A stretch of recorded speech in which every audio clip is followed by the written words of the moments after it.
purity in the believer's life. Some people think that purity is only to enable you to go to heaven. Yes, that is the ultimate. But while you are still here, purity is power. Purity is authority. Purity is dominion. The secret to power is being pure. The secret to anointing is purity. The secret to revival is purity. What is revival? Revival is when God is mightily played and then there is an awakening. And if there is no purity, God cannot descend. The power of God is only reserved for those that are pure. Let's look at Hebrews chapter 1. The power of purity in the believer's life. Hebrews chapter 1, I read from verse 7.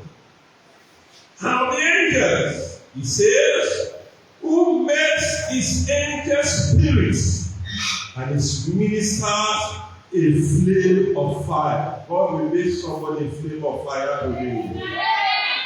Verse 9. You have loved righteousness and hate iniquity. Therefore, God, even your God, has anointed you with the oil of gladness above your fellows. Purity is one of the great spiritual necessities and one of the rarest virtues in this present generation. Purity is number one requirement that God demands from us. Unfortunately, purity is lacking in this our generation. We live in a world that is polluted by immorality. If you go on social media, you see immorality, you smell immorality.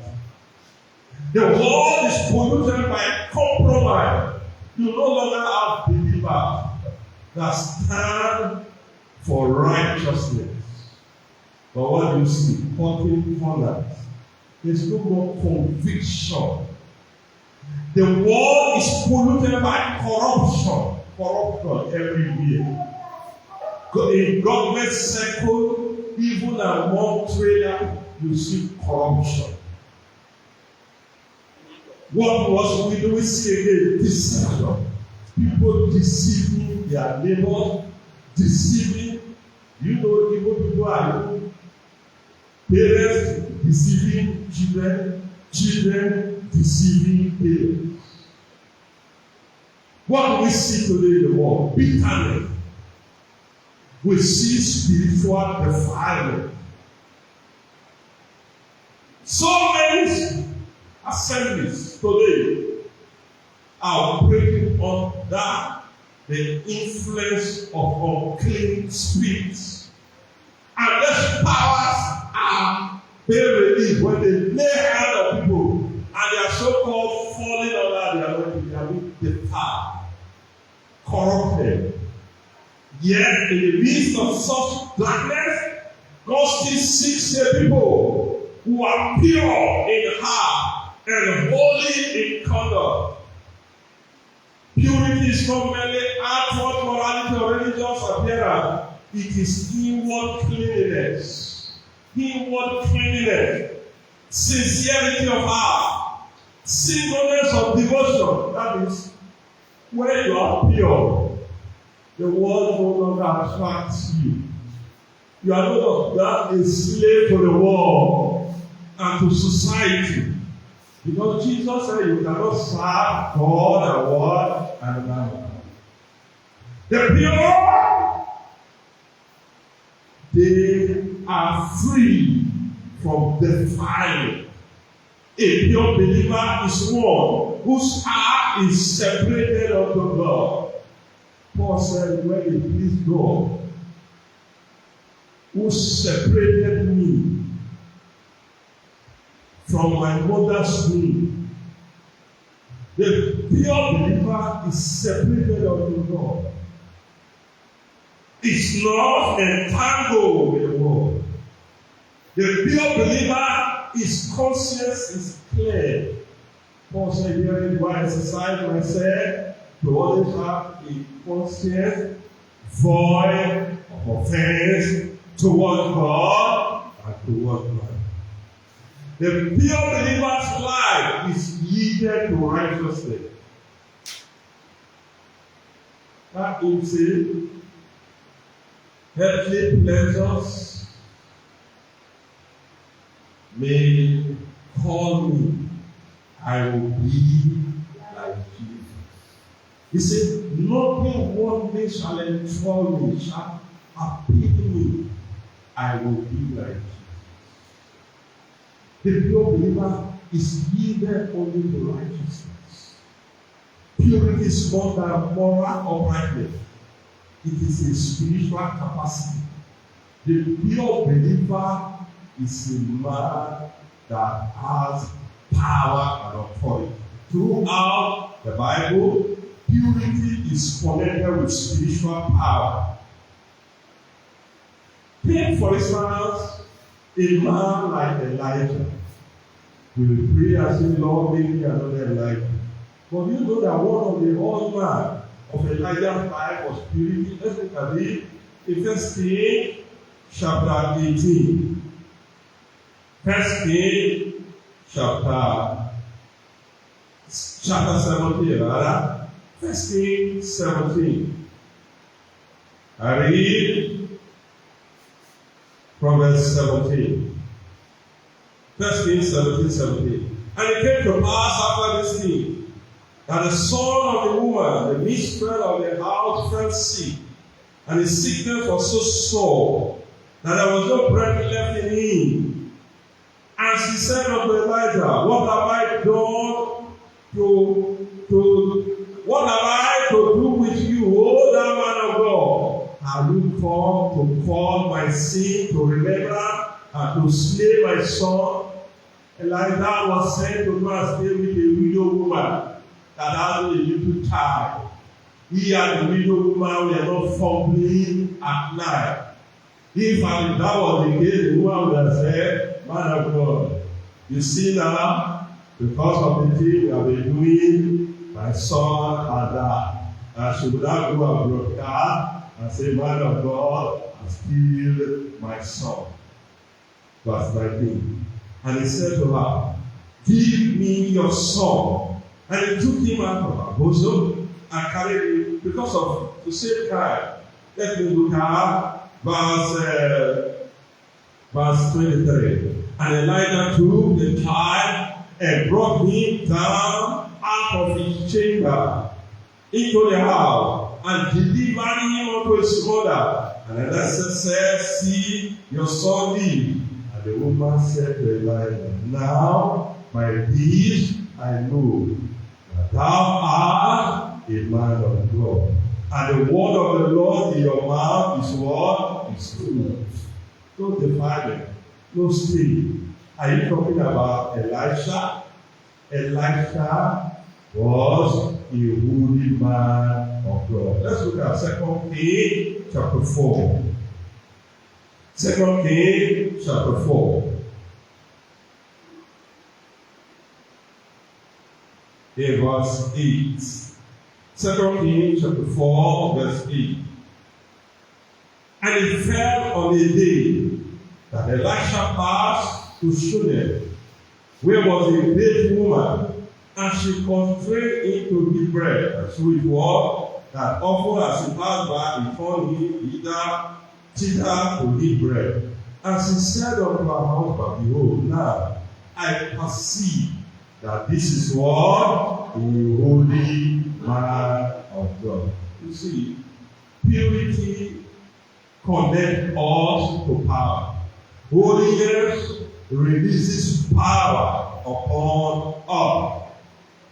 In an age of compromise, corruption, and spiritual pollution, God is seeking for believers whose hearts are clean, whose motives are sincere, and whose lives are consecrated to Him.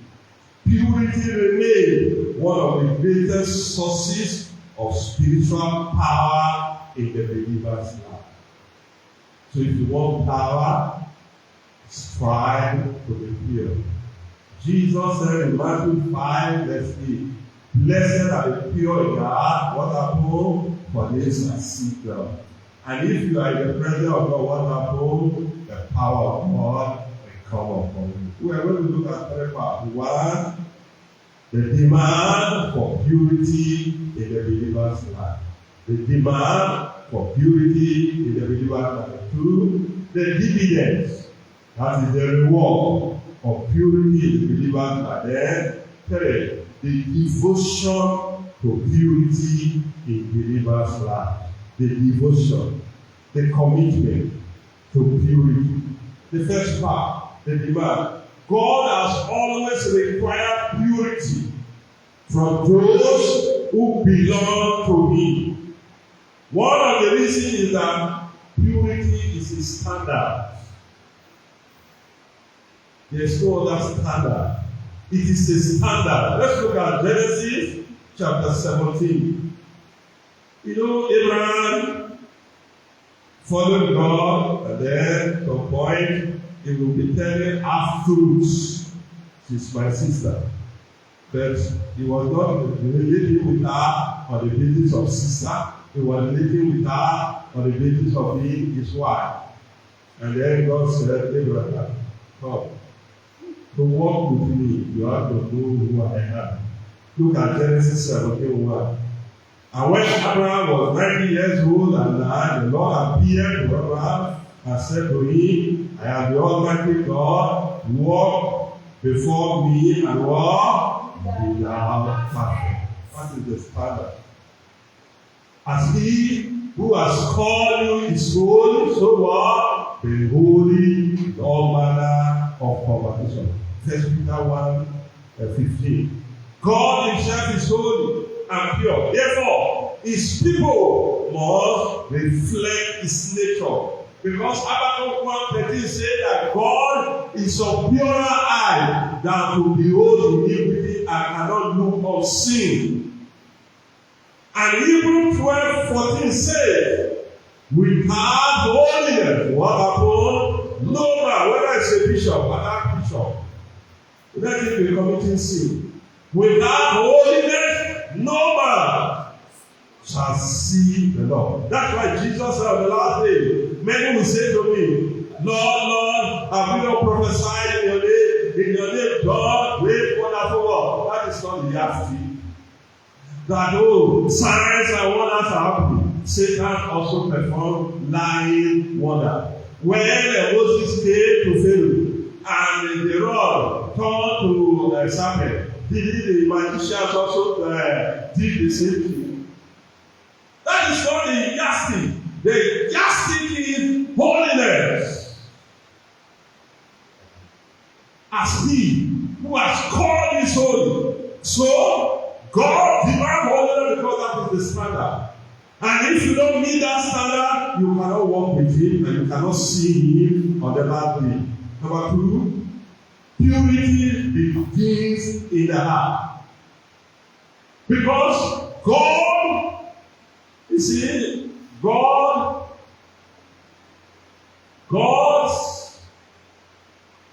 contact with us is the heart. Let's look at Proverbs chapter 4. And so the heart must be pure.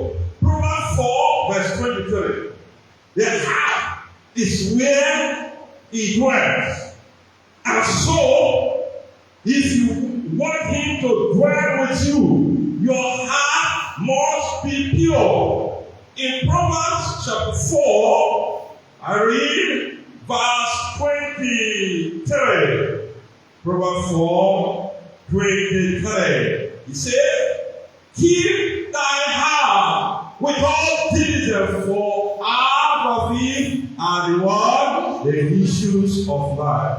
You remember when the Saul was called to go and anoint, Samuel rather, was asked to go and anoint his son of Jesse. When Samuel saw Eliab with his build and everything, he said, surely the Lord's anointing is on this one. God said, man, look at the outward appearance of God was evil. Look at the heart. The heart. And that is why the heart must be pure. If you want God's attention to be focused on you, let your heart be pure. Number two, purity must also affect our conduct. Evil purity must produce outward righteousness. Because we have said, God, look at the heart. And people say, oh, God, look at the heart. So, how I behave outside does not matter. Salvation is in the heart. Let's look at what Psalm 24, verse 3 and 4. Psalm 24, verse 3 and 4. If you are holy and pure inside, it must reflect outside. Jesus said, by their fruit, what happened? You shall know them. And he said, as he thinketh in his heart, so he speaks. Out of the abundance of the heart, the mouth speaks. Psalm 24, in verse 3. Who shall ascend into the hill of the Lord? And who shall stand in his holy place? He that hath what? Clean hands and what? A pure heart. The hands too must be clean. Pure heart must produce pure speech. Pure heart must produce pure relationship. Pure heart must produce pure worship. And pure heart must produce pure living. Titus chapter 2, verse 11 and 12. Titus chapter 2, verse 11 and 12. God, the Bible says, has not called us for cleanliness, but unto holiness. Titus chapter 2, in verse 11. For the grace of God that brings salvation has appeared to all men, teaching us that denying ungodliness and worldly love, we should live soberly, righteously, and godly work in this present world. James chapter 1, verse 27. James 1, verse 27. James now define what pure religion is. In James 1:27, pure religion are not defied before God and the Father indeed, to visit the fatherless and widows in their affliction, and to keep himself what? Unspotted from the world. Don't have a spot of the world in your life. Number 4, purity requires separation from defilement. Romans 12:2. Be not conformed to this world. 2 Corinthians chapter 6, verse 7. Come out from among them by what? And be you separate. Ephesians chapter 5, verse 11. Have no fellowship with your fruitful works of darkness, but what? Rather reprove them. 1 John 2:15-17. Love not the world, neither the things that are in the world. If any man love the world, whether the man is a bishop, is an archbishop, is a church founder, if any man love the world, the love of the Father is not in him. In other words, what he has is the love of the world, and the love of self, and the love of sinner, and the love of sin. See, for all that is in the world, the lust of the flesh. If somebody says he's holy and is committing immorality, that person does not have the love of God in his life. The lust of the flesh, the lust of the eye, the pride of life. A believer that fails is bold, but is proud. That boldness is satanic, it is devilish, and it is ungodly. let this mind be in you, which was also in Christ Jesus, who though he was God, did not count it robbery to be equal with God, but he took upon him the form of his servant, and being found in fashion as a man, he humbled himself. God resists the proud, but he grace to the humble. So believers are called to live differently from the corrupt patterns of the world. The corrupt patterns. As our youth, thank God for the life.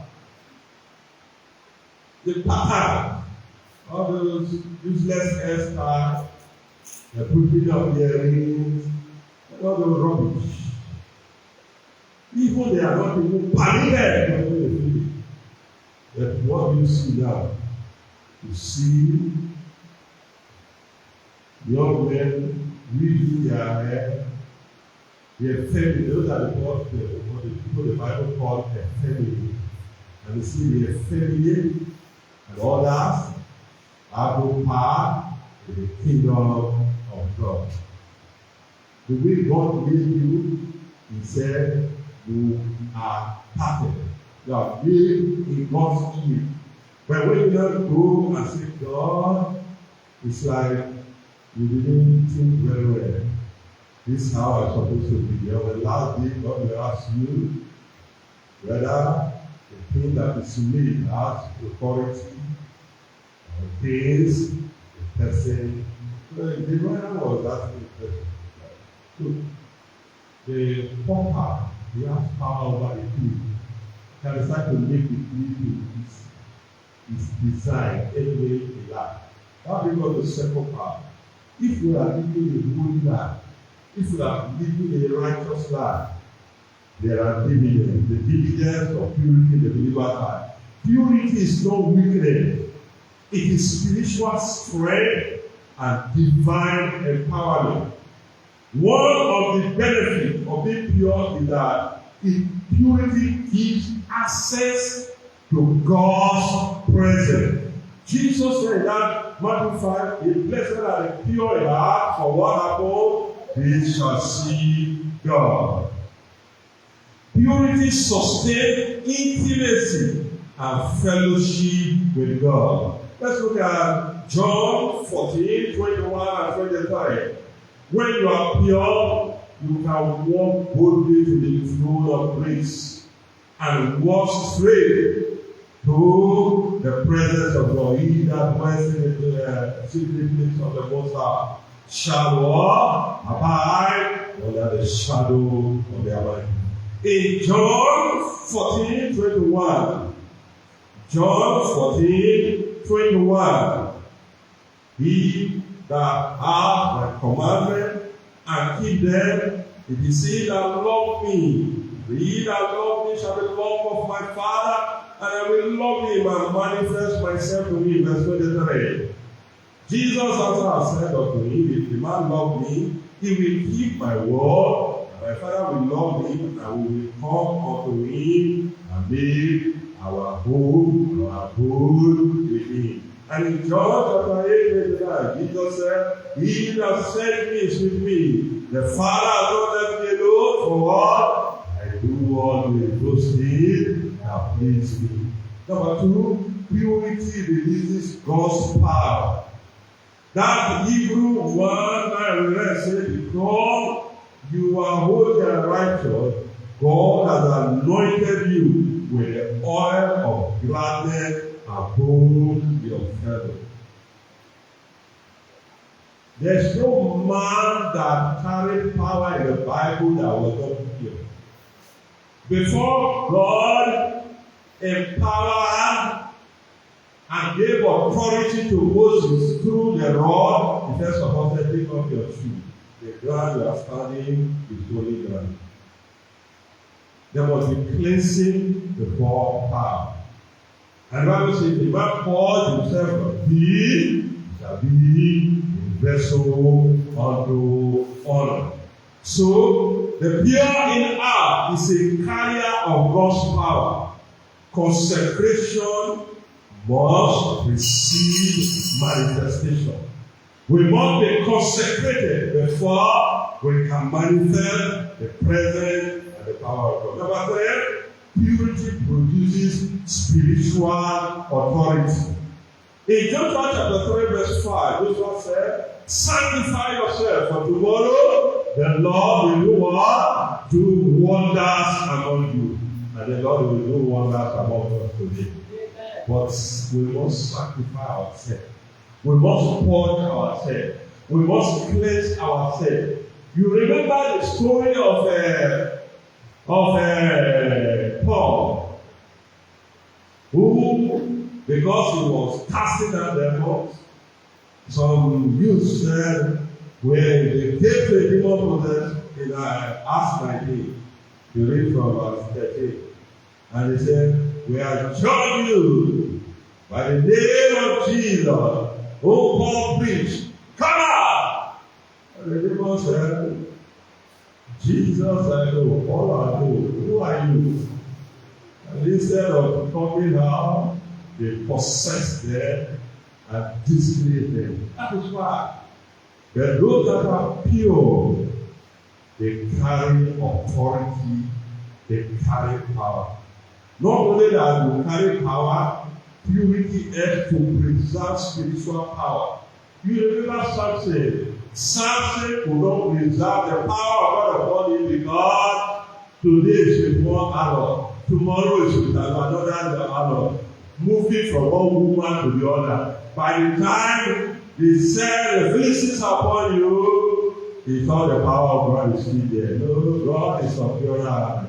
He cannot dwell with the temple of iniquity. The Bible says, shall God have fellowship with the temple of iniquity? No. He didn't know that the Lord had departed from him. But those that are pure, they will be moving from one level of power, one level of authority to the other. Look at Job 17 verse 9.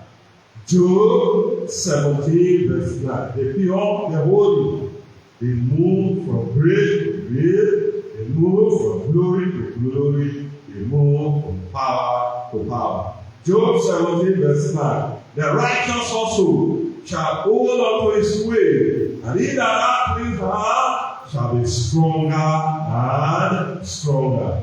You will be stronger and stronger in Jesus' name.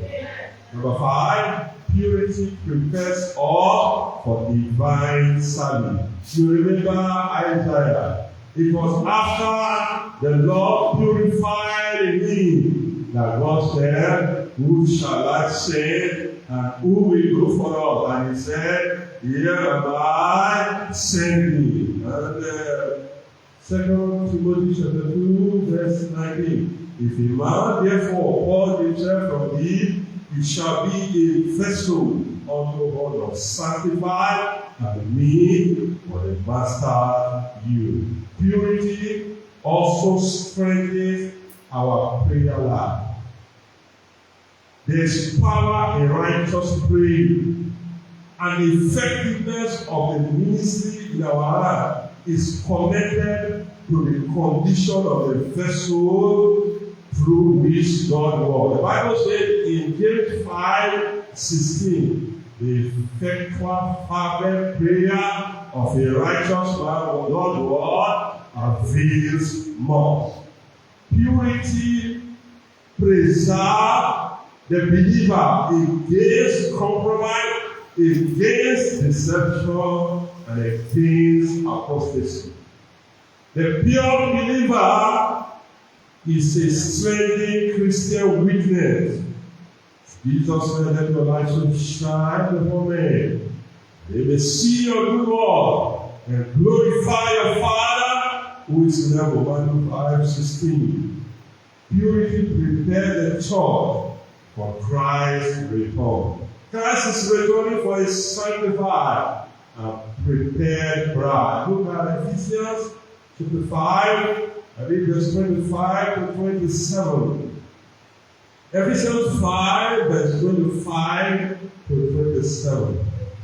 If you don't see me on the last day, you have wasted your time here. Because the Bible says, Galatians 5, we have hope in Christ, we have all men most miserable. Ephesians 5, verse 25. Husbands, love your wife, even as Christ also loved the church and gave himself for it, that he might sanctify, let's say, with the washing of water by the word of God, he might present it to himself a glorious church, not having spot or wrinkle or any such thing, but that it should be holy and without blemish.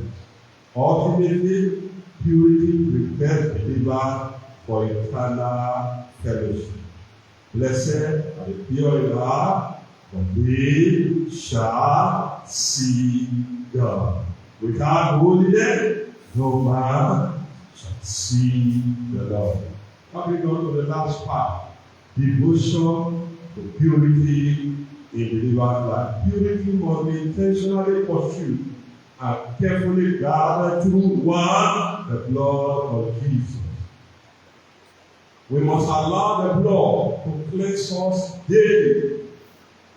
First John 1:7 says, we walk in the light, as is in the light. We have fellowship one with another, and the blood of Jesus, the Son of God, cleanses us from all sin. Then we must also feed on the word.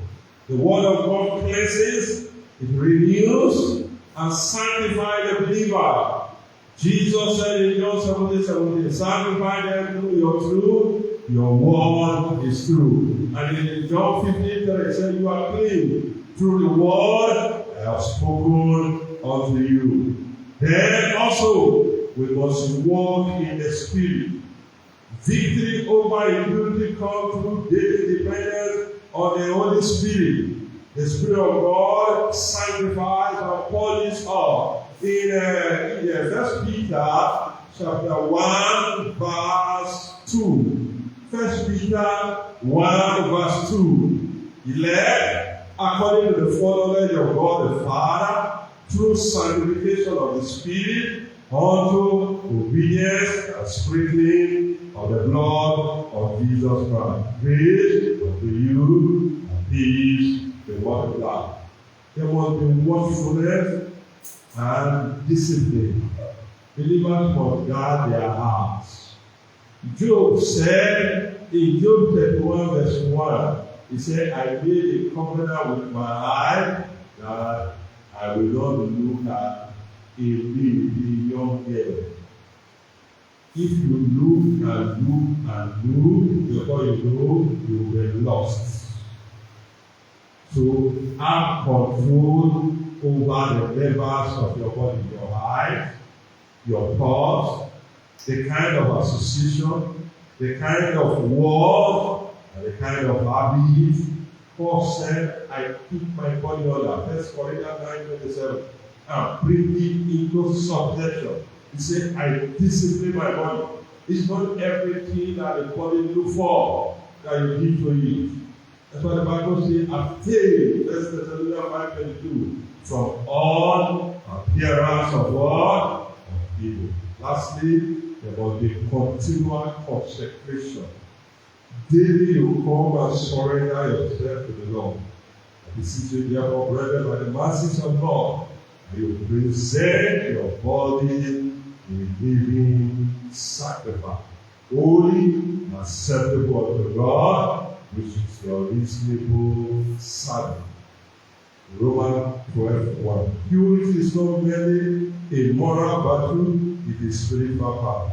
The pure believer enjoys intimacy with God, has authority in prayer, he has strength over sin, has clarity of spiritual vision, and is an effective witness. In a polluted generation, God still seeks men and women with clean heart and pure heart. The Lord is not merely looking for ability, activity, or outward appearance. He's looking for the pure. A pure heart becomes a dwelling place for God's presence. It becomes a vessel for God's power and becomes a testimony of God's transforming grace. You know, David, when he backslided, he knew that there was lost. Sin begins at the heart. That was why he prayed. Let's close with Psalm 51. Psalm 51, read from verse 10. Create in me a clean heart, O God, and renew a right spirit within me. Cast me not away from your presence, and take not your Holy Spirit from me. Restore unto me the joy of thy salvation, and uphold me with your free spirit. How is the state of your heart? Is your heart right with God? Is it defiled? Is it polluted? Go to the Lord and ask the Lord to search your heart.